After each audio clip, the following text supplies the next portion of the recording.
नमस्कार, जनभावना टाइम्स में आपका स्वागत है। आपके साथ मैं हूं अंकिता। महाराष्ट्र में जारी सियासी संकट के बीच बीजेपी नेता और महाराष्ट्र के पूर्व मुख्यमंत्री देवेंद्र फडणवीस दिल्ली पहुंच चुके हैं। वो यहां पर केंद्रीय गृह मंत्री अमित शाह से मुलाकात करेंगे। इधर दूसरी तरफ शिवसेना के बागी नेता एकनाथ शिंदे ने कहा है कि वो जल्द मुंबई जाएंगे। उन्होंने कहा कि वो सच्चे शिव सैनिक हैं और हिंदुत्व के मुद्दे को आगे लेकर जाएंगे। महाराष्ट्र में सियासी जंग के बीच सूत्रों से मिली जानकारी के मुताबिक 30 जून को प्रहार पार्टी के 2 विधायक महाविकास अघाड़ी सरकार के खिलाफ अगले 2 दिनों के भीतर अविश्वास प्रस्ताव ला सकते हैं। दोनों विधायक फिलहाल अभी शिंदे गुट के साथ गुवाहाटी में हैं। आज एकनाथ शिंदे मुंबई पहुंच सकते हैं। महाराष्ट्र में सरकार का फॉर्मूला तय हो चुका है। बीजेपी शिंदे सहित सभी दलों का कैबिनेट में प्रतिनिधित्व होगा। शिवसेना के एकनाथ शिंदे कैंप के 6 कैबिनेट और 6 राज्य मंत्री बनाए जा सकते हैं।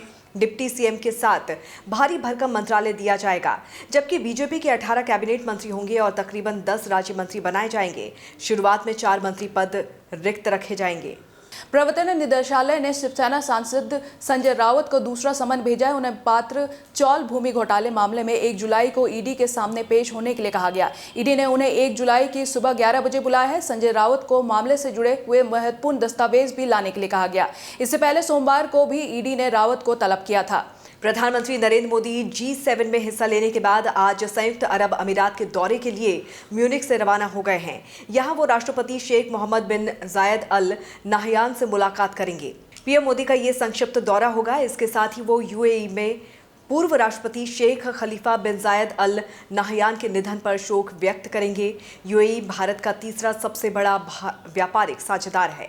ओएनजीसी कंपनी के एक हेलीकॉप्टर की मंगलवार को मुंबई हाई में अरब सागर में इमरजेंसी लैंडिंग कराई गई। जानकारी के मुताबिक इसमें 7 यात्री और 2 पायलट सवार थे।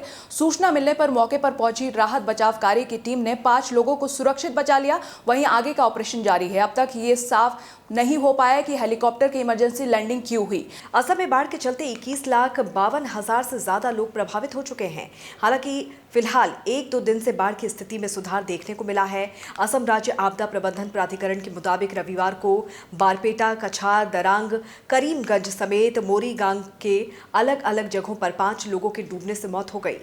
मुंबई में कुर्ला इलाके में बीती रात 4 मंजिला इमारत गिरने से कई लोग मलबे में दब गए। कुर्ला के नाइक नगर में हुए इस हादसे में 3 लोगों की मौत हो गई। अब तक 7 लोगों को सुरक्षित निकाल लिया गया है, जबकि मलबे में अभी भी 20 से 25 लोगों के फंसे रहने की आशंका है। महाराष्ट्र के मंत्री आदित्य ठाकरे ने घटनास्थल का जायजा लिया।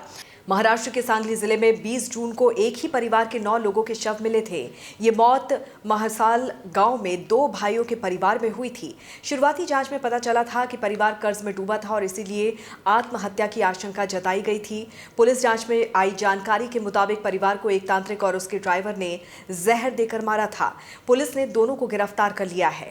राजधानी दिल्ली में पड़ रही भीषण गर्मी के बीच एक राहत देने वाली खबर सामने आई है। आईएमडी के मुताबिक दिल्ली एनसीआर के कुछ हिस्सों में आज हल्की से मध्यम बारिश होने की संभावना है। मौसम विभाग ने कहा है कि पश्चिमी दिल्ली एनसीआर के अलग अलग इलाकों में और आसपास के इलाकों में हल्की सी मध्यम तीव्रता की बारिश हो सकती है। उत्तराखंड में मौसम विभाग ने अगले 2 दिनों तक प्रदेश के ज्यादातर इलाकों में भारी बारिश को लेकर ऑरेंज अलर्ट जारी किया है।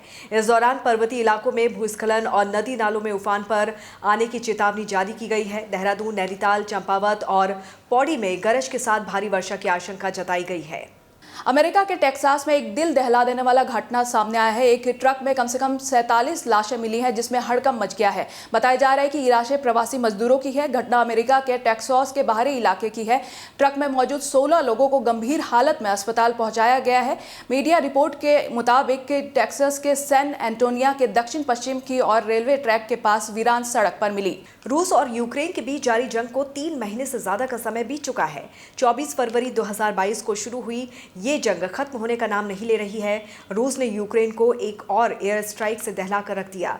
इस बार यह हवाई हमला यूक्रेन के क्रेमेंचुक शॉपिंग मॉल पर हुआ। बताया जा रहा है कि इस मिसाइल हमले में कम से कम 16 लोगों की मौत हुई है, जबकि 59 लोग गंभीर रूप से जख्मी हैं। अमेरिकी सुप्रीम कोर्ट ने गर्भपात के अधिकार का कानूनी दर्जा खत्म कर दिया है, जिसके बाद अब इस मामले ने तूल पकड़ लिया है। कोर्ट के इस फैसले के बाद से महिलाएं समेत सैकड़ों लोग ने विरोध प्रदर्शन किया। वहीं अब महिलाओं ने देशव्यापी सेक्स स्ट्राइक की धमकी दे डाली है। महिलाओं ने कहा है कि जब तक वो खुद गर्भवती नहीं होना चाहती तब तक वो किसी पुरुष के साथ यौन संबंध नहीं बनाएगी। अमेरिका के मिसौरी में दर्दनाक ट्रेन हादसा हुआ, जिसमें 40 से ज्यादा यात्रियों की मौत हो गई और 50 से ज्यादा लोगों के घायल होने की खबर है। ये घटना सोमवार दोपहर करीब 1 बजे हुई। मिसौरी में ट्रेन एक ट्रक से टकरा गई और फिर पटरी से उतर गई। लॉस एंजलिस में शिकागो जा रही ट्रेन में 243 लोग सवार थे। ट्रेन के 8 डिब्बे और 2 इंजन पटरी से उतर गए। मेनटेन शहर की क्रॉसिंग के पास यह हादसा हुआ। फिलहाल मामले की जांच जारी है। जॉर्डन के अकाबा बंदरगाह पर एक टैंकर से जहरीले गैस के रिसाव से 12 लोगों की मौत हो गई और 251 घायल हो गए। सोमवार देर रात अकाबा पोर्ट पर एक टैंकर क्लोरीन गैस ले जा रहा था। क्रेन के करीब पहुंचते ही इसमें ब्लास्ट हो गया, जिसमें 12 लोग मारे गए। घटना के बाद जान बचाने के लिए लोग भागते दिखे। लोगों ने अपने घरों के अंदर ही रहना अपील की, साथ ही घरों के दरवाजे और खिड़कियां बंद रखने के निर्देश दिए गए।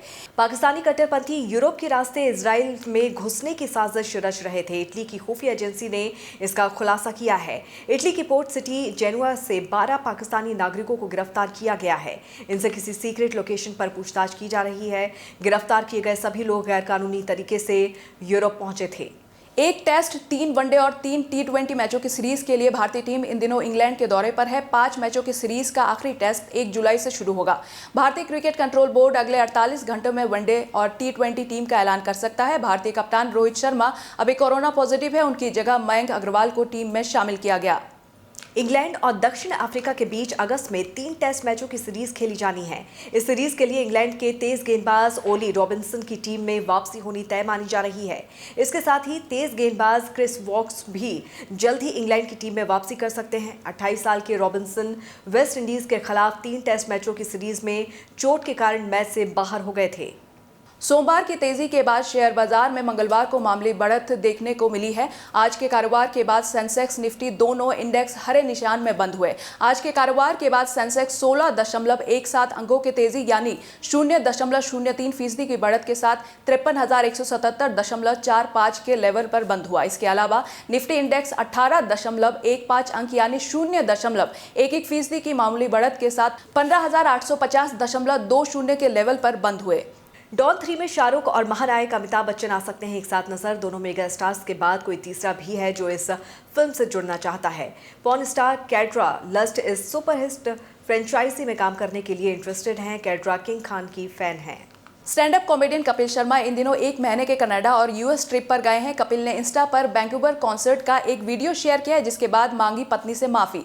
दरअसल कपिल जैसे ही बोलते हैं लोग जोर से हुडिंग करने लगते हैं। तभी कपिल ने कहा, गिन्नी तू मेरी कभी नहीं सुनती, देख कितने लोग मुझे सुनने आए हैं, वो भी टिकट खर्च करके।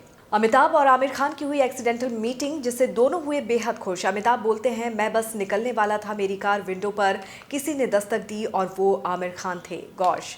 उन्होंने इस खास पल की फोटो भी शेयर की है। फोटो में अमिताभ कार की विंडो से आमिर को देखकर मुस्कुराते हुए नजर आ रहे हैं। दोनों स्टार्स अपने इस एक्सीडेंटल मीटिंग से बेहद खुश हैं। मलयालम फिल्म इंडस्ट्री की मशहूर एक्ट्रेस अंबिका राव का निधन हो गया। बीते सोमवार यानी 27 जून को अंबिका ने आखिरी सांसें ली। मीडिया रिपोर्ट्स के अनुसार सोमवार को अंबिका को दिल का दौरा पड़ा था, जिसके बाद उन्हें तुरंत एंडोकोलम के एक निजी अस्पताल में भर्ती कराया गया। हालांकि लाख कोशिशों के बावजूद एक्ट्रेस को नहीं बचाया जा सका। DID लिटिल मास्टर्स 5 के विनर असम के नोबोजीत नारजारी बने हैं। महज 9 साल की उम्र में नोबोजीत ने जबरदस्त डांस कर दर्शकों का दिल जीत लिया। वो फ्री स्टाइल, हिप हॉप और अलग डांस फॉर्म्स के लिए जाने जाते हैं और किसी दिन भारतीय सेना में शामिल होकर अपने पापा के सपने को पूरा करना चाहते हैं। देश दुनिया की तमाम खबरों के लिए देखते रहिए जनभावना टाइम्स।